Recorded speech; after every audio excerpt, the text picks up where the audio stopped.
What a fucking difference that an administration can make. Um, Now, Donald Trump had nothing to say and said it all the time. Now, President Joe Biden has more to say, but he barely ever says it. Or at least that's what a lot of his fellow Democrats seem to think.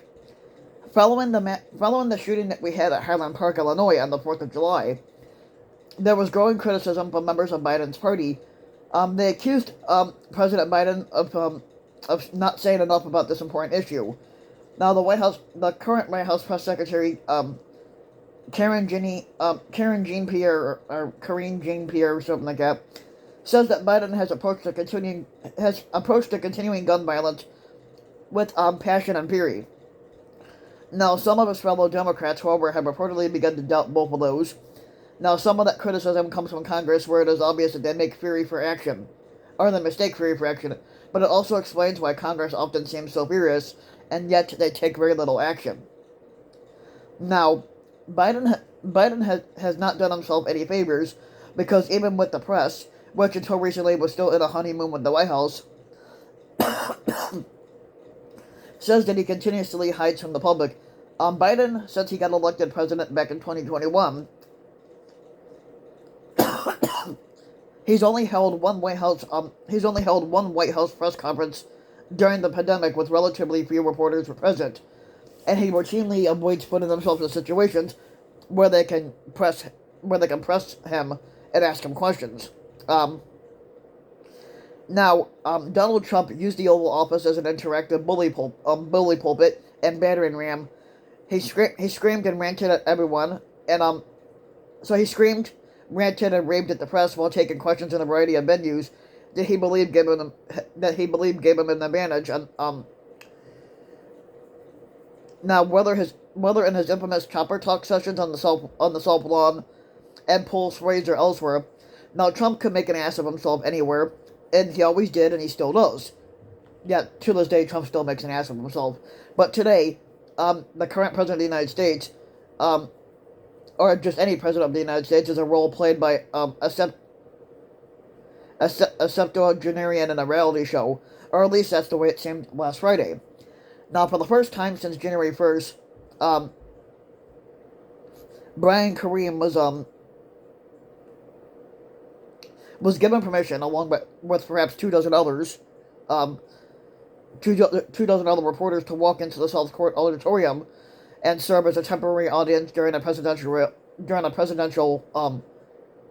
reality show episode. Of course, that's not how it was billed, but the auditorium has morphed into a Hollywood soundstage over the past almost 18 months.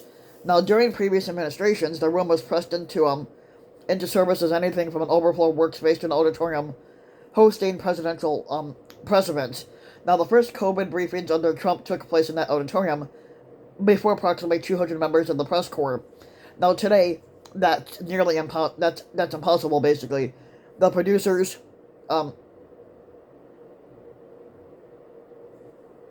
Now, today, this would be impossible. The producers, cameras, sound technicians, lighting director, and assorted staffers, as well as the auditorium's physical transformation, that make large audiences impossible. The largest ready-made press venue on the White House campus right now is the 49-seat Brady briefing room. After getting a 2-minute warning Friday, President Biden, bless his heart, showed up on time. That alone is refreshing to most reporters who are accustomed to a more fluid schedule when it comes to the leaders of our country.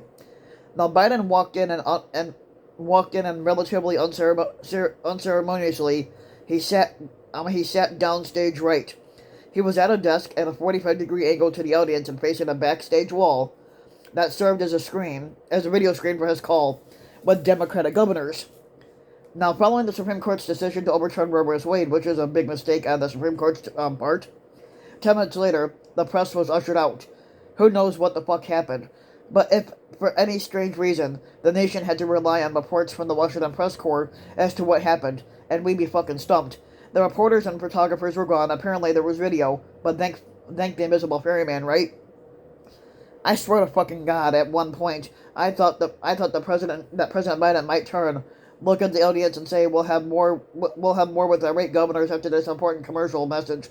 Not one moment for questions from the press, and no real moment in which to interject one. completely scripted and down to the usher-like tones from the Wranglers who whispered, "Time to fucking go."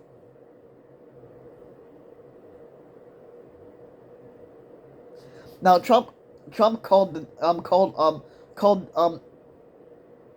all the news organizations except for Foe um the enemy of the people and fake news.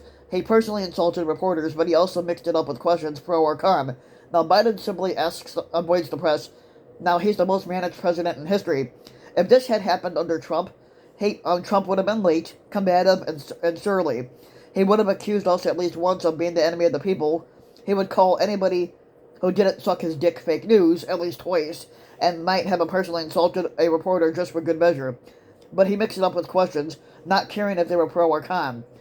He was ready to fight with anybody. That was Trump's game plan. After he got comfortable in any venue in the White House, he stayed and fouled the nest. At first, there was no chopper talk. Then, after trying it once and being invited back, he kept doing it. After he showed up in the Brady briefing room to discuss the pandemic with little more than a year, after he showed up in the Brady briefing room to discuss the pandemic with a little more than a year left in his term of office, he was again invited back. We couldn't get rid of him in either venue after that. Maybe I shouldn't have invited him. The Biden administration is, of course, thank the Invisible Fireman, nothing compared to like Trump's administration. But Biden's administration is also the most staged presidency in history. We literally made it as a soundstage. Brian Kareem couldn't ask a question on Friday, and the next time he was in front of the open press on Wednesday afternoon, as he left for a howl, there was no opportunity to talk to him. This time he pulled a trick I've seen other presidents pull in the past years. The poll report, as we put it this way, the president of the United States giving the poll a bit of a fake exit. He exited via the East Wing Garden and not in the traditional exit that you would see. President Biden waved, but it was too far away from the poll to hear a few shouted questions, and he couldn't come over to chat. If President Biden is actually incapable of occasionally taking the unscripted questions from a wide variety of journalists, then the Democrats should be looking hard for someone who can.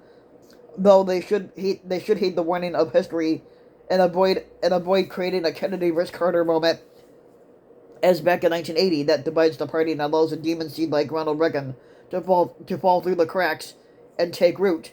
Now, in short, if the Democrats are going to proceed without Biden, it has to be at his initiative, or at least appear to be so. The Democrats definitely don't need a competitive primary season where the incumbent president is fighting for survival, but given that this is the Democratic Party, they might have to do just that. On the other hand, if President Biden is capable of taking unscripted questions and the staff won't let him, then he needs to look for a different staff that will let him do that.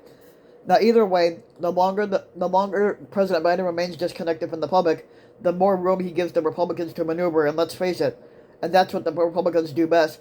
The Republicans can't find the moral compass because they don't have one, despite all the fake Catholics in the Supreme Court, or maybe because of them. But they're well equipped to play dodgeball. So meanwhile, the Biden White House is hamstringing itself with the press for reasons that defy logic. It has instituted arbitrary press restrictions whose motives are upset, and it hampers the administration's ability to get his own message out, especially to those who aren't exactly fans and thus have the greatest need to hear it.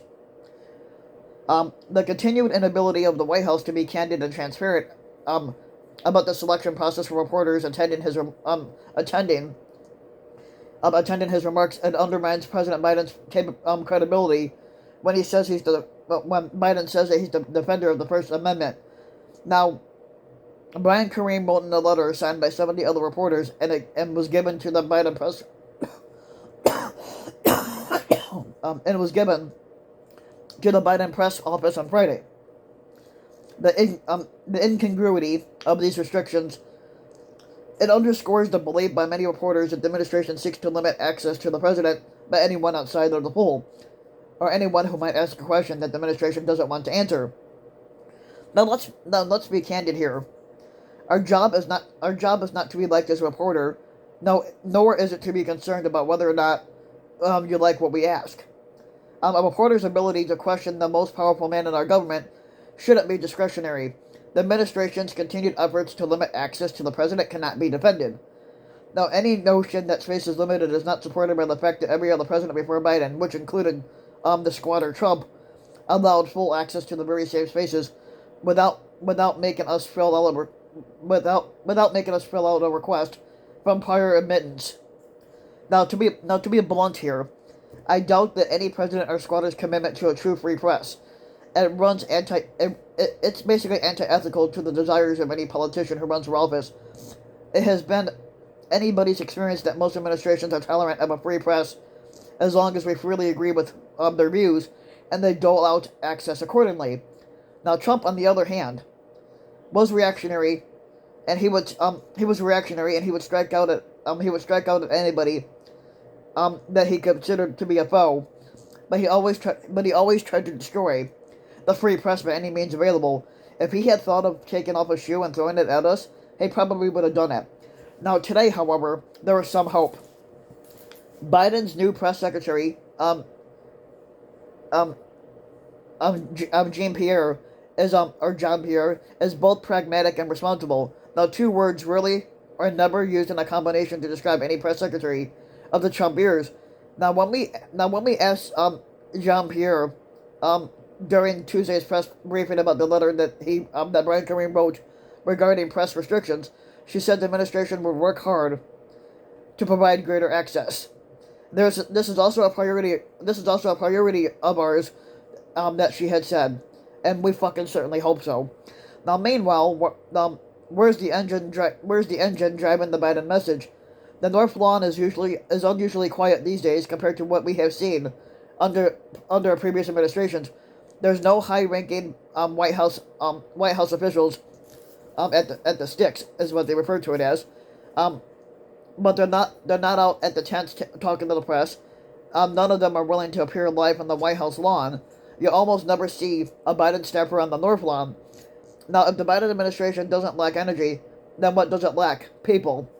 There simply is no compassion between Biden and Trump, and it's absurd to even raise that issue. And yet the Biden administration has brought such comparisons on itself, but through its own inaction and its limited interaction with the rest of the world, Trump is still out there, still ready to suck up to every molecule of attention by any means possible. Now, the world needs to hear a lot more of the Biden administration's sanity than of Trump's insanity, and at least up to the point when Trump is indicted, convicted, and jailed. I mean, who's going to care about him after that? Now, if you like the video, you can give the video a like and subscribe to my channel. RBW King. You can also hit the notification bell so that you'll be notified when a new video comes out. And if you want to support my work even further, you can donate to my Patreon link, which you can find in the About section of YouTube. And for just a little as a few bucks a month, your donation can help go a long way, and thanks for listening.